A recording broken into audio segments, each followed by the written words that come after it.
Prezadas senhoras e senhores, é um prazer estar podendo conversar com vocês nesse Encontro Nacional da Indústria Química. Em particular, agradeço ao estimado Fernando Figueiredo pela organização desse importante evento e cumprimento todos os presentes.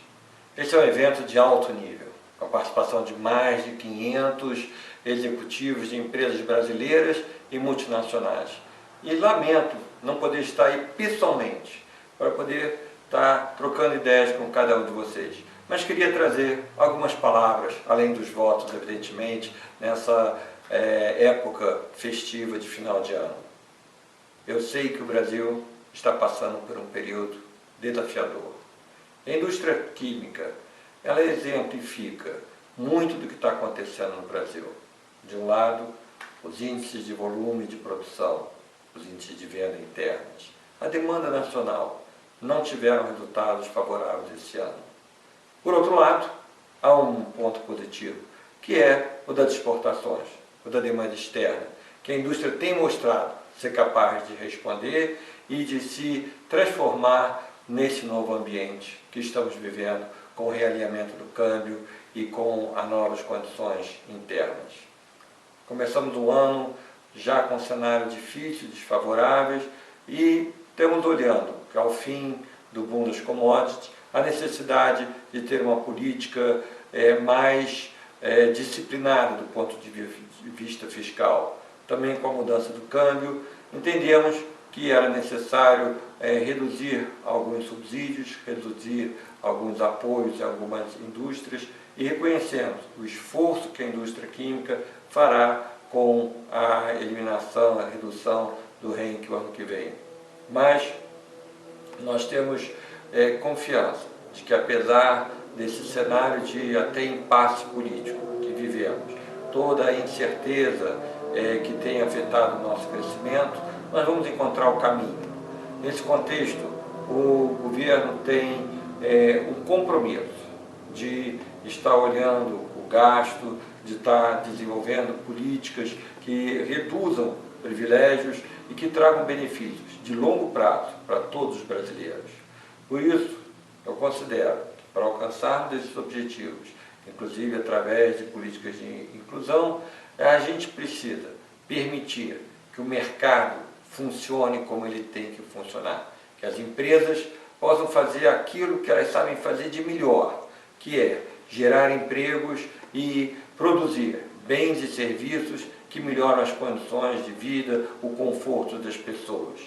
Nós sabemos que, havendo condições, o mercado responde favoravelmente. Esse entendimento, aliás, é chave em inúmeras áreas, quando a gente pensa no crescimento, quando a gente pensa em enfrentar os gargalos da nossa economia, como, por exemplo, no caso da infraestrutura. Nós temos que trabalhar para que os investimentos privados de todos os tipos sejam destravados. E isso é ainda mais importante na agricultura, na infraestrutura. Na agricultura também, onde a participação da indústria química é fundamental nesse trabalho que nós temos visto de aumento da produtividade da terra, permitindo o Brasil ser um líder mundial nesse setor. Muito bem, mas para nós alcançarmos isso, o que nós precisamos? Precisamos de diálogo, precisamos de transparência e de regras bem estabelecidas. Isso não é apenas uma teoria. Recentemente tivemos os exemplos dos leilões das áreas portuárias. Depois de uma longa espera, eles se realizaram e tiveram êxito. Novas empresas vão diminuir o custo da sua logística, exportando através de portos, onde elas farão seu próprio investimento. Também tivemos, ainda no mês passado, o leilão das hidrelétricas.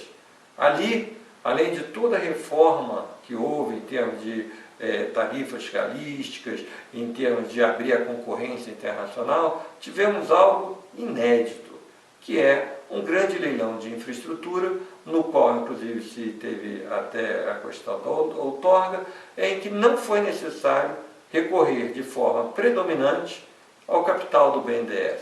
Tivemos uma privatização em que também os recursos para o financiamento vieram de fontes internacionais e privadas, investidores institucionais incluídos. E se crê que brevemente alguma da parte desse financiamento será distribuído através do mercado de capital.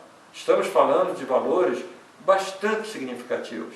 São 17 bilhões de reais investidos em ativos no Brasil pelos investidores internacionais, mostrando a confiança que rapidamente se granjeia quando as regras estão claras. Os projetos de longo prazo do Brasil estão avançando, não só nessa parte de energia, mas também toda a parte logística. E temos trabalhado exatamente para podermos estar criando um ambiente em que seja mais fácil se fazer esses investimentos. Na verdade, estamos trabalhando para criar um melhor ambiente de negócio no país.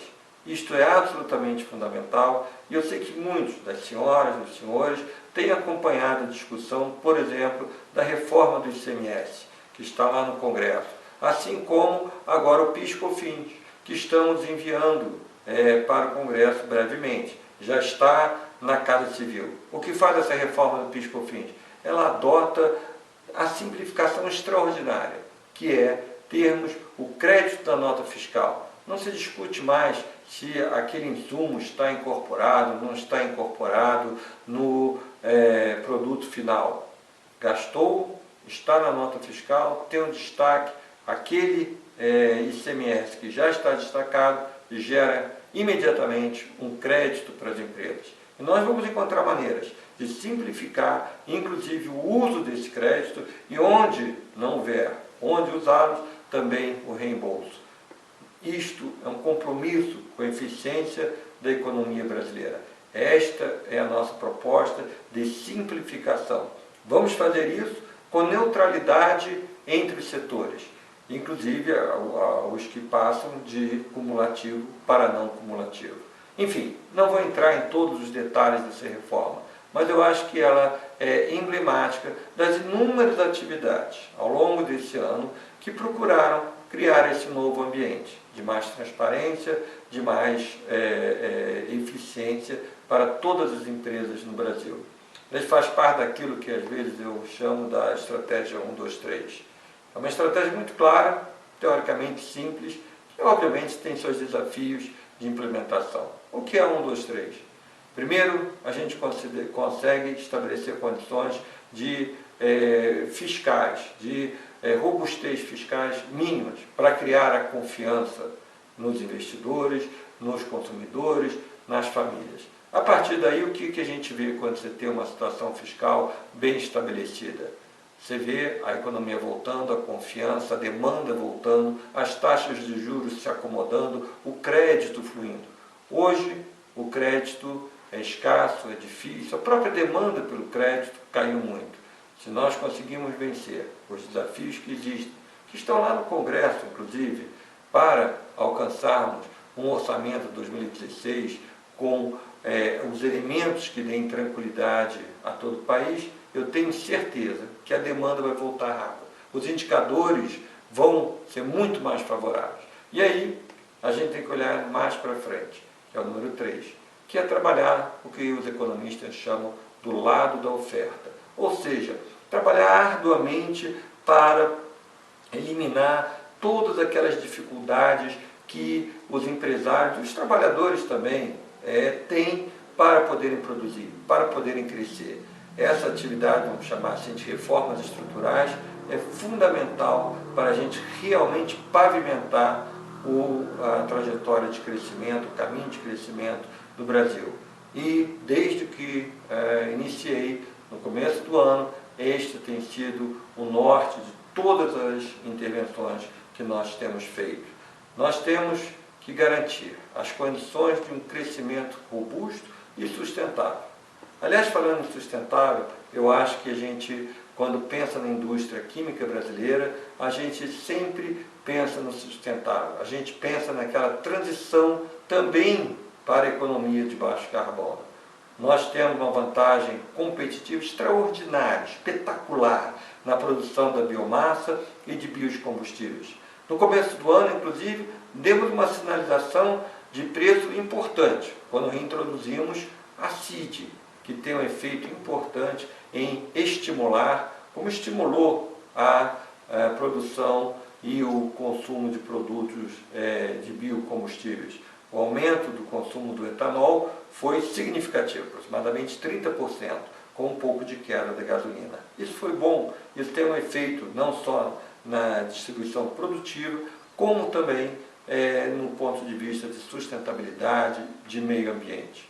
Muito bem, nós temos que continuar explorando isso, assim como eu mencionei no começo, na parte da agricultura, que nós temos que cada vez reforçar essa de liderança e também em toda a biodiversidade do planeta. O Brasil é o país com a maior biodiversidade, nós temos como aproveitar isso.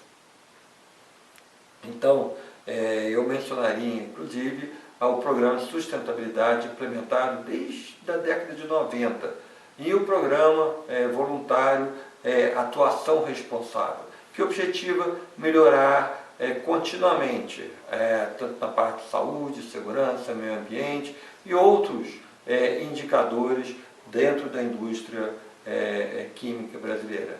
A Abiquim acompanha a intensidade de gases de efeito estufa e nós verificamos, através desses dados, que houve uma redução de 50% por tonelada produzida, 50% de emissões por tonelada produzida entre 2006 e 2013. Ou seja, o nosso PIB se tornou menos intenso em carbono. Esse é exatamente o objetivo dos compromissos do governo, dos compromissos da presidente Dilma este ano, no âmbito da COP, que é fazer com que o nosso crescimento seja um crescimento cada vez menos intensivo em carbono. Isto é importante para manter a sustentabilidade, todo esse meio ambiente que distingue o Brasil. Isso também entra na parte de eficiência energética, eficiência das baterias, carros elétricos, inúmeras áreas em que a indústria química tem uma contribuição. Inclusive, por exemplo, em isolantes térmicos com todos os produtos, por exemplo, da indústria plástica. Enfim, esses são inúmeros exemplos de como que a indústria química brasileira hoje está na frente em muitas áreas, contribuindo para a sustentabilidade fiscal, além do bem-estar que traz a todas as famílias, desde a fraldinha de bebê, a inúmeros outros produtos que a gente vê agora produzidos no Brasil com elementos que vêm diretamente da indústria química. E eu tenho certeza que ela vai ser cada vez ter mais sucesso nesse desafio da produtividade e de sermos competitivos, doméstica e internacionalmente. São tantos os exemplos da indústria química que nos encorajam a ter confiança que também o Brasil vai encontrar o seu caminho de voltar a crescer e ser aquela terra onde cada um de nós pode levar seus planos para frente, num ambiente de previsibilidade, de cooperação, de clareza. E onde, além disso, vamos poder permitir realizar os nossos sonhos e ajudar os outros a realizarem os seus sonhos. É nesses termos, pensando assim, que eu quero mais uma vez agradecer poder estar falando com as senhoras, com os senhores, desejar aqui uma celebração muito especial no dia de hoje e Feliz Natal e um 2016 de muitas alegrias. Tudo de bom para todos. Muito obrigado.